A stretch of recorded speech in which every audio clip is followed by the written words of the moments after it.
తిరుపతి మహాపుణ్యక్షేత్రం. అలాంటి తిరుపతి గురించి ఏమీ తెలియకుండా వెళితే చాలా ఇబ్బందులు పడతారు. అలాగే కింద పద్మావతి అమ్మవారి దర్శనం చేసుకుని చక్కగా అక్కడ దగ్గరలో ఇంకా 7-8 కిలోమీటర్ల దూరంలో ఉన్న ప్రసన్న వెంకటేశ్వర స్వామివారి దర్శనం చేసుకుని తర్వాత రాత్రి నిద్ర చేసి తిరుపతిలో ఒకరోజు నిద్ర చేయడం కూడా చాలా మంచిది. అలా కపిల తీర్థం ఉదయం వెళ్ళి దర్శించుకుని మళ్ళీ రూమ్కి వచ్చి భోంచేసి తిరుపతి ప్రయాణం అయ్యాం. చక్కగా తిరుపతి వెళ్ళాం. వెళ్ళే దారి చక్కగా ఆహ్లాదకరంగా ఉంది. తిరుపతి కొండలు చూస్తేనే ఆనందం కలుగుతుంది కదా, అట్లా ఆహ్లాదకరంగా తిరుపతి కొండలు చూస్తూ చక్కగా సప్తగిరుల మీదుగా ప్రయాణం చేసి సప్తగిరి చేరుకున్నాం. అక్కడ దేవస్థానం వారి కాటేజీ పాంచజన్యం అనే కాటేజీలో మాకు ఇవ్వటం జరిగింది. చాలా అద్భుతంగా ఉంది ఆ పాంచజన్యం కాటేజీ. 1000 రూపాయలు తీసుకున్నారు. అది ఆన్లైన్లో బుక్ చేసుకుని వెళ్ళాం. చాలా బాగుంది, చాలా నీట్గా ఉంది. ఈ పాంచజన్యం దగ్గరే అన్ని సౌకర్యాలు ఉంటాయి. చక్కగా టిఫిన్ చేయాలన్నా అన్నీ ఎదురుగానే ఉన్నాయి.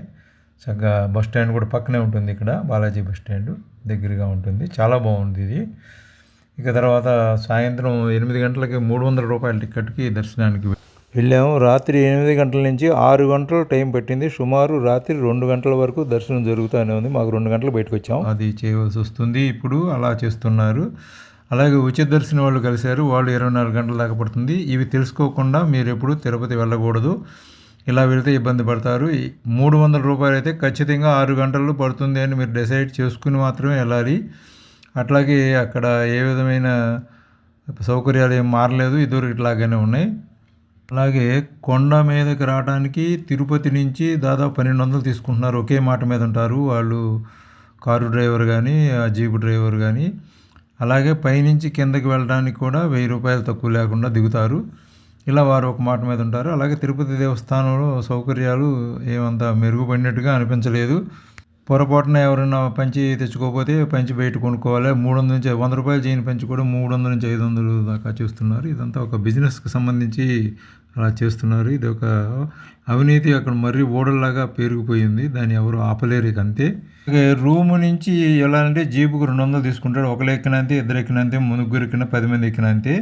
ఇక అంతే, వాళ్ళ ఇష్టం. అది వాళ్ళ సామ్రాజ్యం. ఇక ఎవరు ఏం చేయలేరు. సీనియర్ సిటిజన్ కూడా ఏమి ఏర్పాట్లు లేవు, అన్నీ ఉన్నాయని చెప్తారు. ఏమీ జరగట్లేదు అక్కడ. షిరిడీలో సీనియర్ సిటిజన్స్కి ఉదయం 7 నుంచి రాత్రి 9 లోపు ఏ టైంలో వచ్చినా వాళ్ళ దర్శనం పంపిస్తారు. పావు గంటలో దర్శనం అవుతుంది. వాళ్ళతో పాటు ఇంకొక వ్యక్తిని కూడా తీసుకువెళ్ళవచ్చు. పెద్దవాళ్ళకి ఆ సౌకర్యం ఉంది. ఇక్కడ అలాంటి ఏమీ లేవు. ఇంత అసౌకర్యంగా ఉంటుంది ఇక్కడ. వరాహ స్వామిని దర్శించుకోండి, కోనేటిలో స్నానం చేయండి, స్వామివారిని దర్శించుకోండి. ఎన్ని ఇబ్బందులైనా స్వామివారి కోసం మనం వెళ్తున్నాం కదా.